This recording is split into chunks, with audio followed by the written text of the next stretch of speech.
So I thought for a bit of a change I'd start the video at the end with the wheels finished.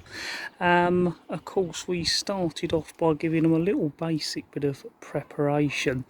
So we used a little bit of Scotch Brite and some sandpaper to just basically rub them down. Of course we washed them beforehand to get most of the grubbiness and dirt off, and then anywhere where there was flaking paint we scraped that away.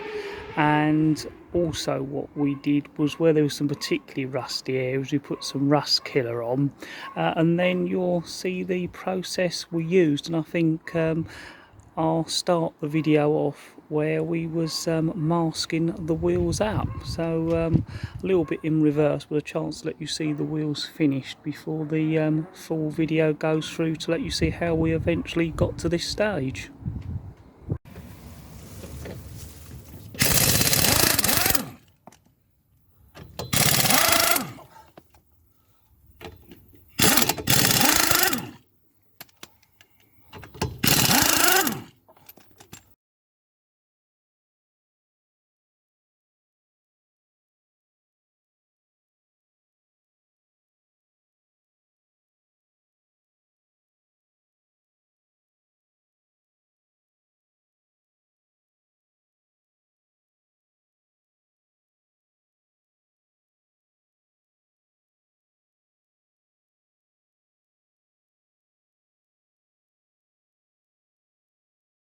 So the wheels are all masked and we're ready to put on the undercoat, and I'll tell you a little bit more about which ones we're using in just a minute. And the fourth wheel of course is over there. So we're going to use the etch primer like what we used on the alloyed wheels, because that really worked well and is a nice primer to use. Our top coat is going to be a Hammerite effect metal paint for these wheels, because they're a little bit rough anyway, so we're hoping that's going to look better but also be harder wearing. And then of course we'll finish it with the lacquer. The reason there's crosses on these cans, because I don't think I've mentioned that before, once we started using it we put a cross on them so we know that's the one in use, because we're buying multiple cans. It stops you starting more than one can at a time. So we're going to first of all, of course, put the primer on, probably give it a day, and then do the final coat, the finishing colour, and then the lacquer.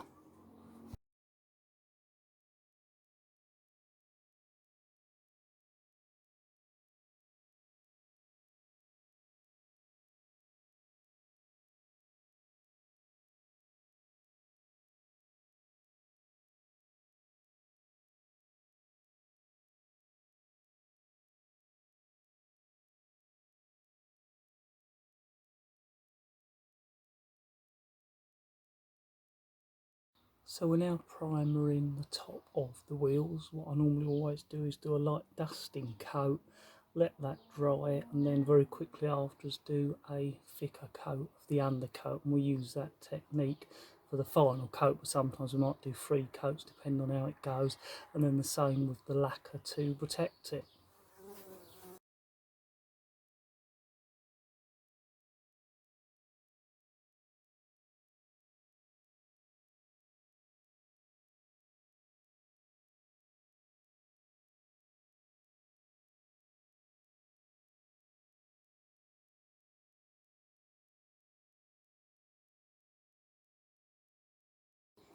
So that is the undercoat on our steel wheels, and now they're ready for the final top coat, and then of course finishing off with the lacquer.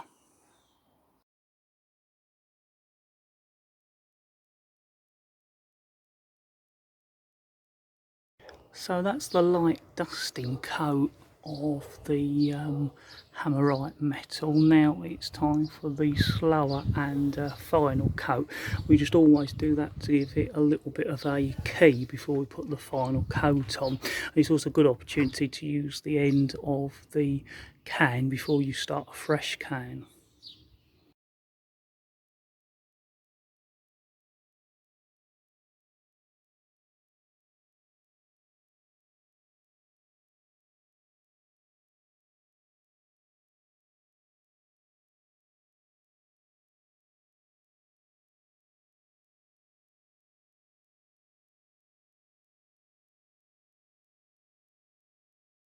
So I've just finished putting the spray paint coat on our steel wheels.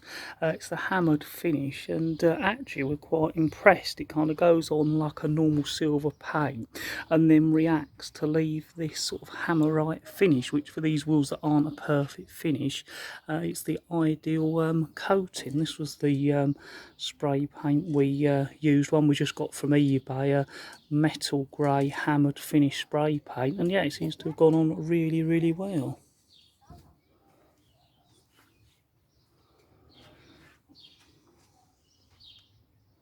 The paint actually says it is the final top coat, but we're still going to lacquer them because you get so much sort of dirt and grime almost etch itself or grind itself into the paint. We're hoping the lacquer will protect it and make them easier to clean off in the future, so that's what we're going to do next.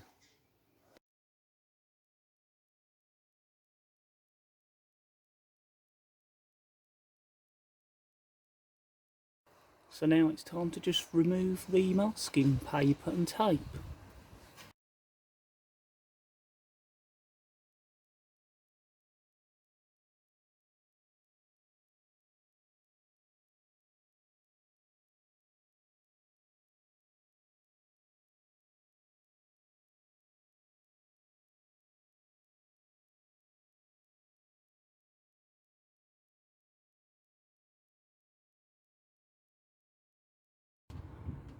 So that is our steel wheels finished for our blue Rover 45.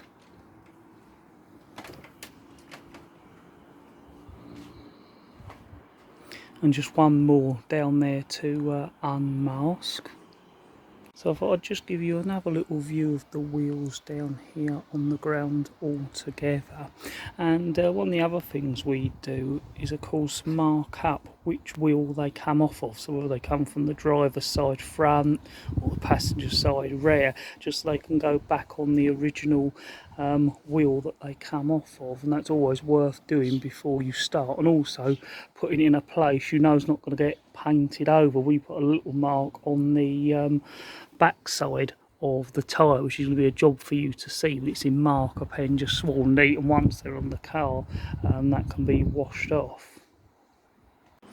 As always, these are just a little guide into how we tackle these jobs on the cars, and hopefully in your research it might help you in attempting to do it yourself rather than an exact how-to guide. As always, don't forget to subscribe. Of course, don't forget to visit our Instagram and Twitter page, and of course if you'd like to see how we tackle alloyed wheels in painting them at home, then you can see that video also on our channel.